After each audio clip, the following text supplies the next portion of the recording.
NTA blog. TAS is taking steps to better serve taxpayers. The Treasury Inspector General for Tax Administration, TIGTA, recently issued a report finding that TAS's local office telephone lines were not giving taxpayers the opportunity to speak with TAS representatives or leave messages. Fortunately, this problem was limited in scope because most calls are placed to our national toll-free number, and we immediately took corrective actions to address TIGTA's findings. But the audit highlighted a larger issue. Although TAS ultimately serves most taxpayers well, we are not starting to work cases and we are not returning telephone calls as quickly as we would like. Part of my job is to highlight areas where the IRS is not meeting expectations, so it's only fair that I be transparent in acknowledging where TAS is falling short. In this blog, I will explain some of the challenges we are facing and describe actions we are taking to improve the level of service we provide to taxpayers, from immediate steps to those we're planning to implement over the next year and beyond. That is why I met this week with leaders across the TAS organization to refocus our efforts on delivering exceptional service to each taxpayer we serve. With this opportunity, our leaders are tasked with taking this message back to each office and sharing it with employees, so we do better for those who come to TAS for help. It is time for us to get back to basics, and that is what we are working to do. Overall taxpayer satisfaction with TAS services is high. First, the good news. TAS resolves the significant majority of taxpayer problems satisfactorily. We survey tens of thousands of customers every year about their experiences with TAS, and in fiscal year, FY 2023, 81% reported they were satisfied overall, versus just 15% who said they were dissatisfied. This represents a modest improvement over FY 2022 results, and it suggests that TAS is generally doing its job well. Having said that, I regularly speak to groups of practitioners and hear more complaints than I would like of unreturned phone calls, delays in providing updates, and delays in resolving cases. In a nutshell, TAS faces three core challenges in case advocacy. We are receiving more cases. We have recently hired a considerable number of new case advocates who require training before they can effectively assist taxpayers, and we are using a functionally limited case management system that is more than 2 decades old and causes inefficiencies and delays.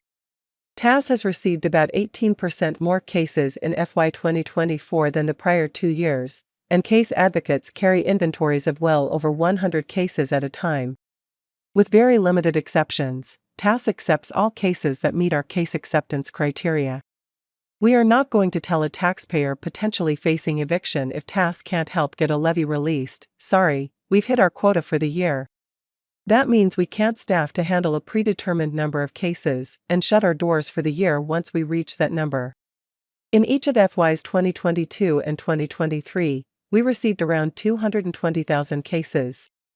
This year, we are on track to receive almost 260,000 cases, an increase of about 18%. To provide context, consider that each fully functioning TAS case advocate typically holds an active inventory of well over 100 cases at any given time. Some case advocates now have active inventories closer to 140 cases, and at some points, they have carried inventories above 150. Every case is different, so numbers by themselves don't tell the full story of workload. But balancing the needs of over 100 taxpayers at a time is challenging under any circumstance. Our case advocates are doing their best to advocate for you. But when we experience a year like this, in which case receipts have jumped by 18%, something must give.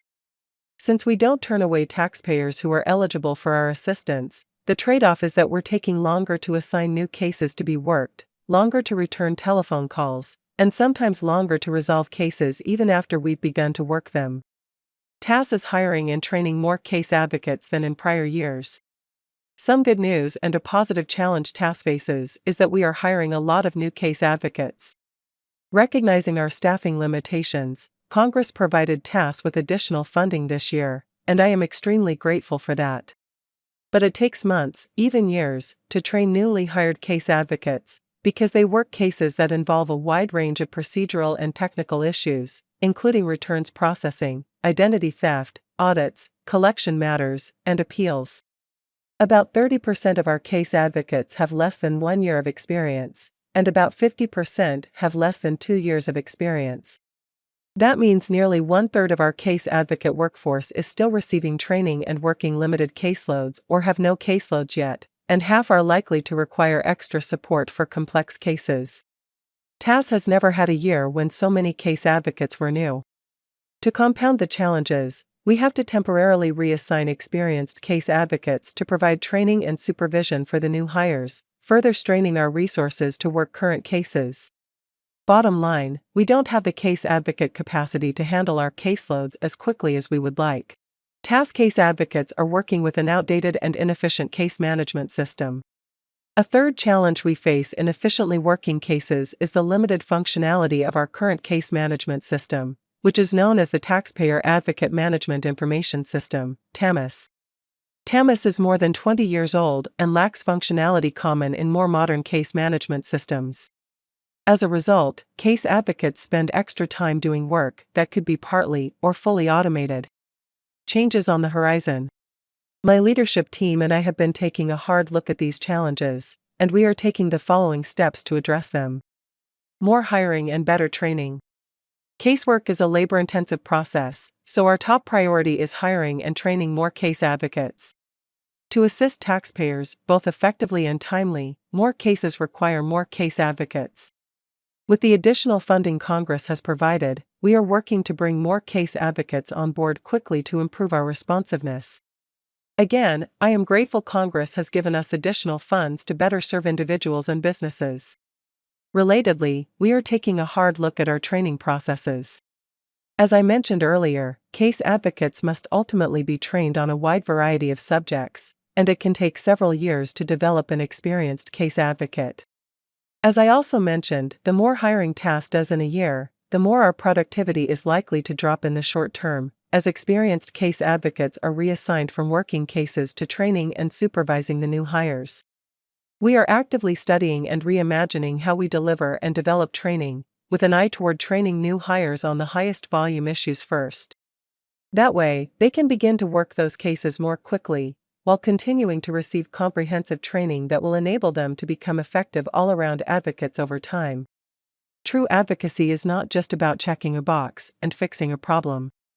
Our case advocates and systemic advocates should be looking at issues holistically to determine the underlying causes and fix them as well. New customer relationship management system to replace our outdated TAMIS. We are developing a new customer relationship management system, named Phoenix, that we plan to deploy next year. In designing and building the system, we are relying on input from case advocates who use TAMIS to help us identify areas where technology can automate tasks and otherwise improve efficiency. The improvements in efficiency will be significant because we will be better able to understand, see, and prioritize work across our workforce from both an employee and a management perspective. The new system also will have the flexibility for continuous improvement. Similar to the IRS's Where's My Refund app or online account, one long-term goal is to allow taxpayers, tax professionals, and congressional staff to communicate with TAS and obtain case updates through a What's the Status of My TAS Case portal or online account. We know our taxpayers want more secure digital communication options and faster service. We envision providing more real-time information and updates using system capabilities, while also allowing our case advocates to spend more of their time on case resolution. The data security concerns of allowing direct access to a portal are significant, so this functionality is probably several years away. But we are actively planning toward that goal to improve the taxpayer experience while we advocate on their behalf. Short-term adjustments to case processing. We are working on temporary changes to our case processing procedures designed to place greater emphasis on economic burden cases, while still allowing us to accept and resolve cases that meet TAS's systemic burden criteria. In the short run, case processing is a zero-sum game. Faster processing of economic burden cases likely will mean slower processing of systemic burden cases. We are also looking at ways to serve taxpayers more efficiently. We recognize that any changes to our processes involve trade-offs, and we will be analyzing the results and adjusting as needed. Conclusion. TAS assists hundreds of thousands of taxpayers each year who are experiencing economic hardships or whose cases have fallen through the bureaucratic cracks of the IRS. We are mindful at all times that behind each case is an individual, a family, or a business experiencing a problem with the IRS that needs our help to resolve it. I am proud of our team and their genuine passion to assist those in need. Although most cases are favorably resolved and customer satisfaction is relatively high, we recognize cases are taking longer to resolve, and phone calls are not always returned. We will continue to strive to do better.